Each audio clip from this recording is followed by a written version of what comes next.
Hi, my name is David Amber, and I am a songwriter and a music producer.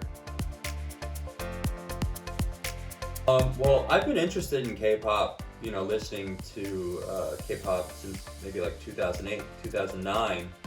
But as far as like professionally working in the K-pop business, I kind of got into it around the time that I moved out to Los Angeles.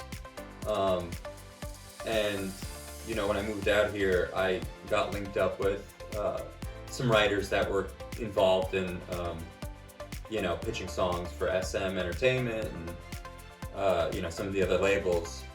So we started working together, and I'd say the first song that I consider the start of my K-pop career was probably Kyoyeon from Girls' Generation, and the song was called Mystery, and that was like late 2016.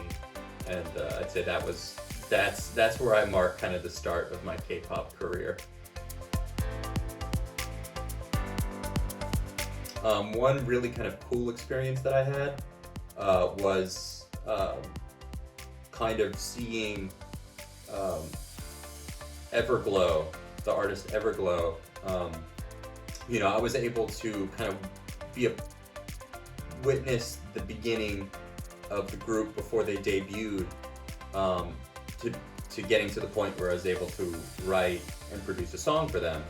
And this was, I can't remember when it was, but I was in Korea before they debuted. I had the opportunity, I was in Korea and I was doing sessions with different writers, different producers, and I had the chance to go over. They were doing a private showcase just for a few people, and this was pre-debut, and I was able to sit in and I got to meet the members, and they did a mini showcase of some singing performance, some solo dance, and just being able to be a part of that, because that's not usually an experience we get to be a part of, especially as international writers.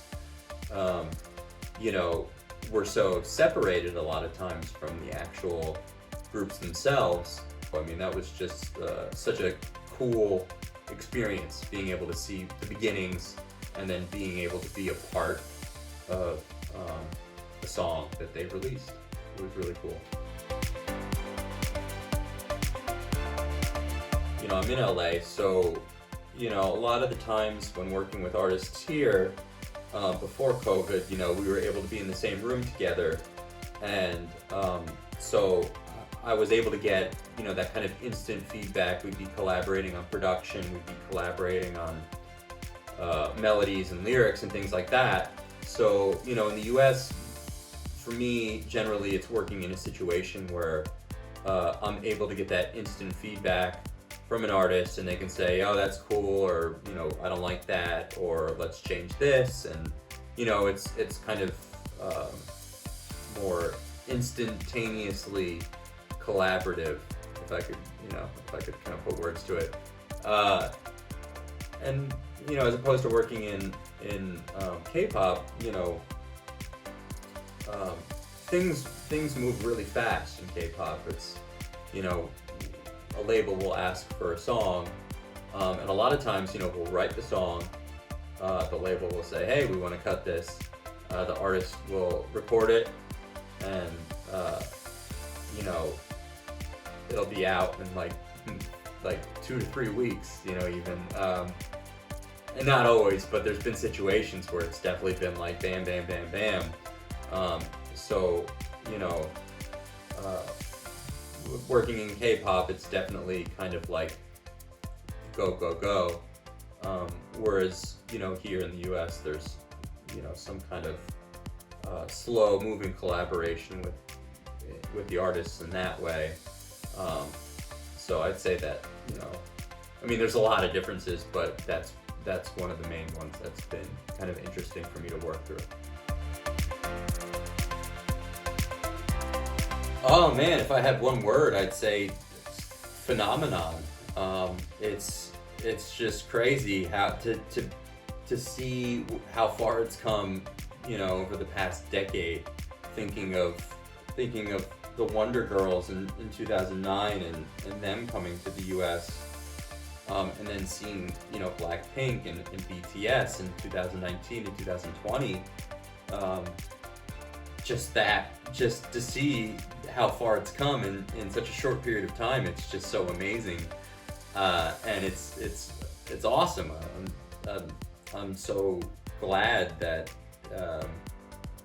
these artists are seeing this kind of worldwide success, and it's so deserved, and I think it's only gonna grow from here.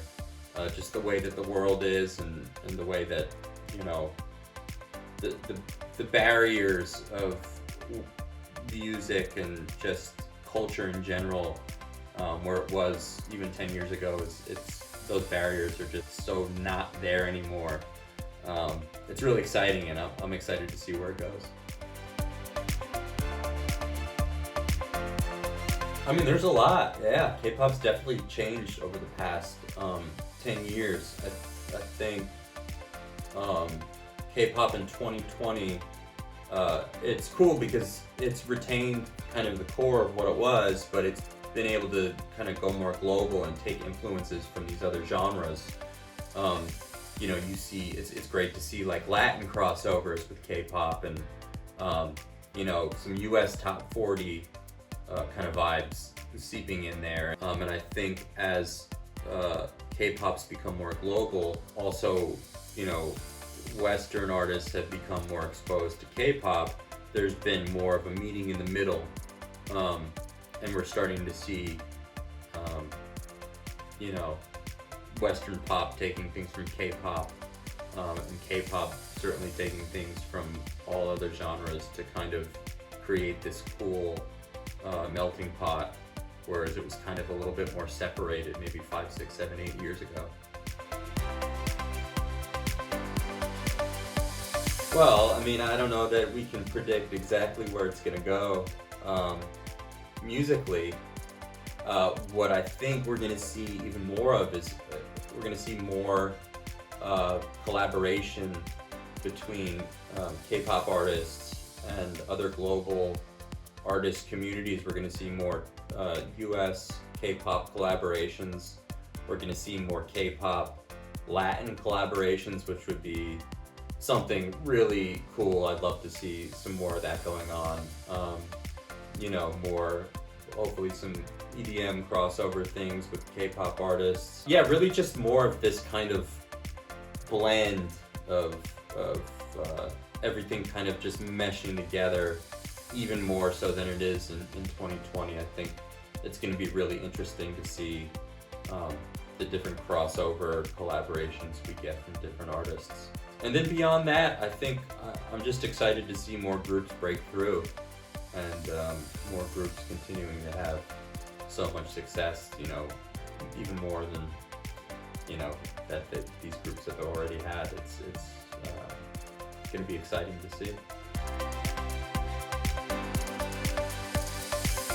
Well, I think that, you know, there's a couple things. There's, you know, K-pop labels and artists have like kind of made more of a push to go global over the last 5, 6, 7 years. And especially with BTS becoming so popular globally, I think that's kind of shown other, you know, agencies that this is something that is doable.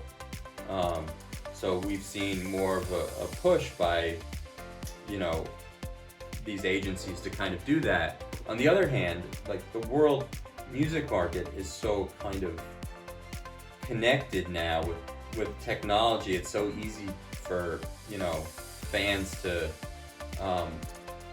be exposed to different kinds of music. And because, you know, K-pop is so exciting, it's so fun, the songs are so good, the artists are so, you know, personalities are so good, and, you know, there's just so much talent there that it was kind of inevitable that it was going to happen. So you kind of just have this, you know, opening up of the world market at the same time as K-pop really making a push to promote outside of Asia. And I think with those two things combined, it just kind of took off from there. thank you guys so much for having me. I really appreciate it, and I'm looking forward to writing and producing more songs with K-pop artists moving forward. Thank you very much.